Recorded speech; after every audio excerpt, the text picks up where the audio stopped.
cooperativa Insieme si può si occupa di diverse attività in diverse aree in cui è impegnata, dall'area anziani all'area infanzia, alla disabilità, alla salute mentale, ai servizi per il lavoro, ai progetti giovani, all'attenzione di tutta l'area adolescenziale.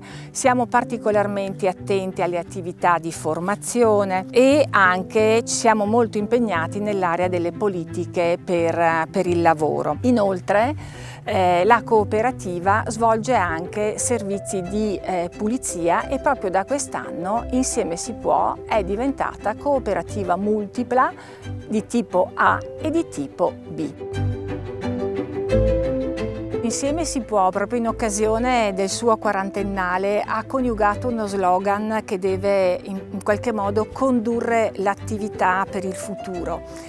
Ed è questo: innovare la solidarietà, coltivare i legami, costruire il cambiamento. In questo ultimo periodo sposiamo molto la politica e gli obiettivi di Federsolidarietà, di Conf Cooperative, convinti che fare squadra possa farci guardare insieme al futuro. E come vede il futuro Insieme si può? Ecco, qui siamo in un luogo molto bello in cui vediamo l'innovazione, vediamo lo sviluppo di alcune nostre attività proprio con il coinvolgimento dei soggetti delle comunità. E qui siamo a Borgo Casoni. Oscar,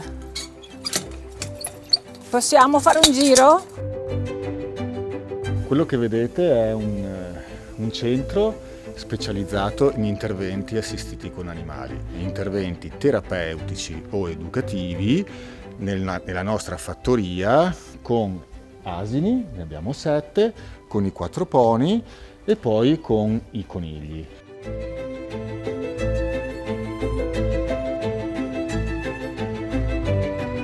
Un altro progetto che ci coinvolgerà molto e che ci sta già coinvolgendo da oltre 15 anni è l'attività che abbiamo a Futuro Insieme per la cura dei disturbi del comportamento alimentare degli adolescenti. Lo facciamo in modo diverso rispetto a altre strutture, nel senso che abbiamo fatto nel 2004 una scelta di creare un ambiente molto familiare per rassicurare i ragazzi e soprattutto i genitori.